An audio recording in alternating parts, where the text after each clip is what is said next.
Again, a difficult topic, perhaps the most difficult of its kind. Holocaust. The word is spoken, and the entire world thinks of exactly the same thing. Everyone, without exception. And not, for instance, of the film Cannibal Holocaust. Speaking about the Holocaust by simply listing the classic talking points is, in my opinion, no great feat. It's easy to take the safe road, enumerate the raw data, name the perpetrators and the victims, and then draw the same conclusions that have been repeated 1,000 times before. We are cruel, we are evil, humanity showed its darkest face, and the Jewish people miraculously survived yet another era. What I would start with is a broader perspective, one that also acknowledges those systematically committed genocides of the past 100 years that in terms of sheer numbers rival the Holocaust, yet receive far less attention. The Armenian genocide, 1.5 million dead. The Holodomor, 3 to 7 million Ukrainian dead. The Cambodian genocide, 2 million dead. And this is not a new phenomenon. Because of me, once upon a time, King Herod slaughtered thousands in Bethlehem. This list alone makes it clear that humanity is capable of committing such atrocities against any group of people. Throughout history, we have proven time and again that for any reason, ideological, religious, or political, we are capable of burying our civilized, humane nature and replacing it with our darkest self. Brother against brother. There is precedent for everything in the ledger of humanity's sins. But here and now, I promise, the Holocaust will remain the central topic. I have no intention of straying from that. 6 million. A large number when we are talking about human lives. Killing, the extinguishing of life, murder committed by one human against another, is the most visible form of death. And because of that, we often forget that death permeates this world far more deeply than we realize. With every single breath you take, billions of life forms die violent deaths. As Paul wrote, the whole creation groans and suffers together until now. This ancient, deeply rooted part of us lies dormant within us, inextinguishable.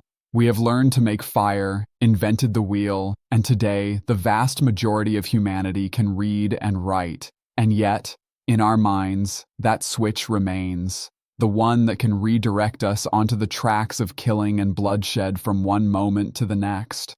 The Holocaust happened because that switch was flipped in millions of people simultaneously, through ideology, propaganda, false ideals, and even falser images of the enemy. 6 million Jews, hundreds of thousands of Roma, homosexuals, disabled people, and others deemed undesirable by the Nazi regime were exterminated. Yes, that too was part of the prevailing mindset of the time, the dehumanization of Jewish society in concentration camps.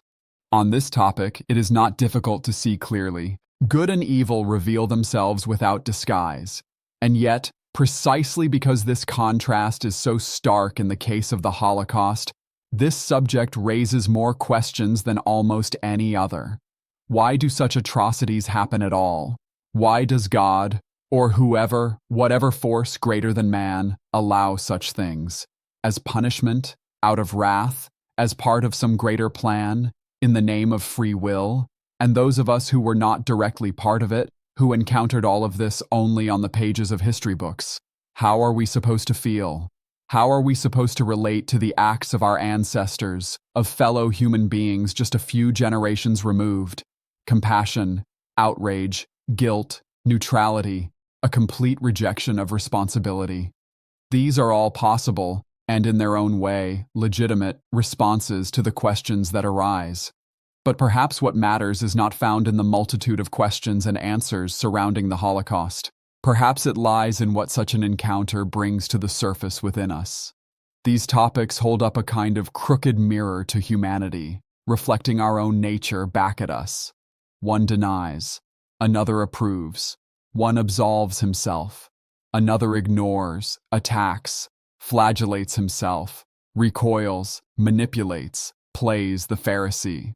There are many ways to approach and relate to this topic, and sadly, humanity is capable of using even the destructive events of the past to cause further destruction in the present. Evil ripples onward, waves across generations, manifesting in newer and newer forms. That is why difficult topics are dangerous, because they twist you, spin you, and easily knock you out of yourself, out of the small, seemingly solid axis you thought you stood on. And the desperate, panicked grasping that follows such a loss of balance so often only breeds new chaos, further complications. The Holocaust is a reminder, a seal that declares, this earth belongs to Satan. Here, death and darkness reign, at the micro and macro level alike. And as long as we do not break free from this eternal cycle, it will always be so. For a Christian, between the one who commits evil and the one who suffers it, it is the perpetrator who suffers more deeply, who is in the more irredeemable condition, whom death has chained to itself and drags into the abyss, into eternal darkness. And so I say this, the true victims of the Holocaust were the Nazi soldiers, the party members, the silently complicit population, because through their actions and their thoughts, they chose a far heavier fate for themselves. A fate that, beyond their mortal bodies, exposed their souls to the danger of eternal damnation, a damnation compared to which 1,000 years in a concentration camp would be a minor consequence.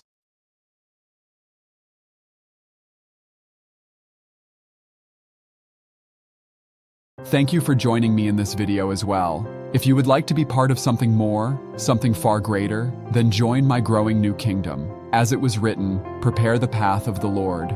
Learn more at christsrealm.org. Good morning, and in case I don't see ya, good afternoon, good evening, and good night.